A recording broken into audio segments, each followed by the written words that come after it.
Hey guys, before this video starts, I just want to let you know that this video is for St. Jude's Children's Research Hospital, and if you donate before October 31st, you can help some kids get the treatment that they deserve. There's a link in the description, it's super easy. Thank you for listening and enjoy the video. Today, we're just having a little light conversation, a light conversation about what I believe to be the most gory story in Fazbear Frights. Maybe you'll think Pizza Kit was worse, maybe you'll think In the Flesh was worse. Or any of the other stories, because let's face it, a lot of them have been pretty bad. But this one, in terms of pure violence, in my opinion, takes the cake, and you will see why. So let's jump right into it. These are really good, genuinely. Reese's with chips. I can't stop having them now. I can't. Look what you guys did to me. This is your fault, Okay, so our story begins with Jessica and Brittany, who are basically the same characters, okay? They're these, typical, diva, kind of, mean girl type characters. You know the ones. I don't even have to describe it. And they are the homecoming queen, homecoming princess. They're big shots around the school. Everyone likes them. Everyone wants to be them. It's quite the scenario because, for once in these stories, we are not following a character who's down on their luck, who's really just having the worst time. This time, we have a character, two characters actually, who kind of have things going well for them. They are doing pretty well for themselves, and that means that it can only get worse. And there's basically two girls who actually don't treat these people like royalty, and that is Mindy and Cindy, these other two girls, who are basically kind of like outcasts, not everyone's favorite. They're kind of childish in everyone else's opinion, in their view. And so because of that, Jessica and Brittany see these people as perfect opportunities for a little bit of trolling, a little bit of bullying, you know what I'm saying? Now, let me tell you, this story is full of just so much filler. So much. There's a scene, probably half the scenes in this story are just, I guess building up the characters, which I've said before is important. You want to care about these characters before they get brutally murdered. That makes sense. But the thing is, that's pretty much all the story is until the end. And don't get me wrong, it's worth it in the end, in my opinion. But there's so much filler and needless characterization when these characters are really just stereotypes. We all know what type of people these girls are. The characterization for Mindy and Cindy is a bit more interesting, but even that, it's a bit unnecessary. But eventually, after some scenes with Jessica and Brittany's boyfriends and them bullying Mindy and Cindy over and over again, a scene in a diner for some reason, never really goes anywhere. We do end up with the interesting part. Now, all four of these girls, Jessica and Brittany and Mindy and Cindy, they all go to the same robotics class. There is one robotics classroom. It's kind of in the slum corner of the school. No one, it's kind of broken down a little bit. And the budget for this room is not the greatest.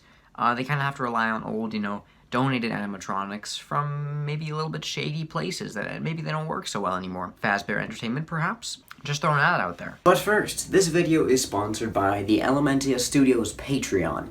On there, for only $1, you can support me and also get all sorts of cool content like early videos, bonus content, exclusive behind-the-scenes stuff, basically whatever I throw onto there. And once my internet actually upgrades, which is apparently going to be happening this month, exclusive live streams, which I'm really looking forward to, so TikTok any day now. Also, I'm setting up exclusive merch for you to earn, potential giveaways that are only for Patreon members, lots of really cool stuff that I'm setting up right now, but this is a really new thing, so if you feel like supporting the channel for only $1 a month, check it out. The link will be in the description.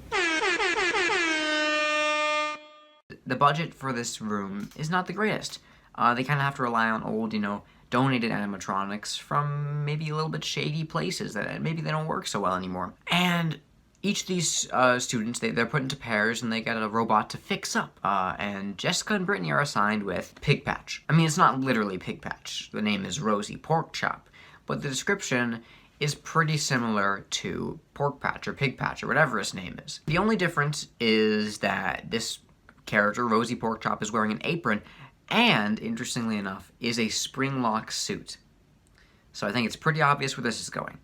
We've had one story with a spring-lock failure before, the new kid, and one that was very similar, the breaking wheel. But this story is having it all over again. We are going to get to see another spring-locking. Pretty obvious ending to the story. I don't think that's much of a spoiler. So, you kind of see what happens a mile away. But there are some interesting twists here that do happen that I won't spoil, that are more unexpected, I guess. Now, the interesting thing here, and the thing that kind of bothers me a bit, is that these, in this universe of FNAF, okay, we've always kind of been fairly grounded. Nothing's ever too crazy, you know? Nothing's ever too out there. It always feels somewhat grounded. You know, you've got these robots, you've got, sure, like a little bit of sci-fi and paranormal elements, but it all, I don't know, it all feels somewhat plausible. But in this story, it just goes so out there with the things that these high schoolers think that they can program this robot to do. Jessica and Brittany want to program Rosie Porkchop to cram kids inside her, to basically make these kids do whatever they want for Jessica and Brittany. There's more, I forget it off the top of my head, but like just crazy stuff that high schoolers are not able to do in the first place. I get that if it was all realistic, it would not be a very interesting story. Maybe they learn how to make the robot move or something. But I'm just saying, it's a bit unrealistic, you know? But yeah, the big idea is to trap Mindy and Cindy in this giant pig robot, which it's big, by the way, and then make them kind of serve Brittany and Jessica, I keep forgetting their names, and do whatever they want, basically. Oh, yeah, okay, I looked up, the wiki page, the FNAF wiki, and, basically, they want to add, like, voice recognition and child tracking to Rosie Porkchop. That's what it says here, anyway. Stuff that, like, big budget companies can barely do, and yet these high schoolers are totally gonna make it work. I mean, in the end of the story, none of this stuff even happens, so, like, what's the point of throwing it in here? It just makes the story so much less believable, especially if it never even happens in the story. Now, they do manage to do some of this stuff, you know, the putting people inside Rosie Porkchop and supposedly making them serve their masters, supposedly. It does happen. They manage to figure out the code, and they test it out with Brittany. And Brittany goes inside Rosie Porkchop. The machine turns on, starts to shake a little bit, starts to convulse. Brittany starts to scream. There's blood on the floor. And they have to turn the suit off before something bad can happen. And, oh yeah, and then Rosie also grabs Jessica and shoves her into her stomach. They can't turn off the robot because the switch to turn it off is on the outside. Jessica finds Brittany's flesh caught in the machine, and she realizes she's surrounded with the remains of her friend. She then hears Brittany's voice inside of Rosie, despite the fact that Brittany is dead. She sees Brittany's face plastered against the wall of the inside of this animatronic. Blood is splattered against the side organs, and blood drips into Jessica's mouth that presumably is Brittany's. This story, did I mention it's like the most gory one we've had so far? Yeah, it's bad. Now, the next morning, Mindy and Cindy arrive, and Rosie Porkchop is there to greet them. And the problem with that is, Rosie Porkchop is very much functional. Apart from somehow not being able to turn to springlock mode anymore, Rosie Porkchop can certainly function and seems to be helping them with all their chores, you know, all the things they need to do. Just being really helpful. Great, good stuff. I love that. Just following all their commands, really, Mindy and Cindy's. So, you know, that's nice. And after the teacher realizes that Rosie Porkchop doesn't exactly turn to springlock mode anymore by the looks of it, he says that, you know, that could happen because of programming error. Maybe they made a mistake in the code, and because of that, now it's not working anymore. Or maybe there's something inside the machine. Maybe, just maybe, there are two bodies inside the machine. Also worth mentioning, probably, that Rosie Porkchop's voice has now changed to be a direct replica of Jessica's. Sounds very similar to Jessica now, interestingly enough.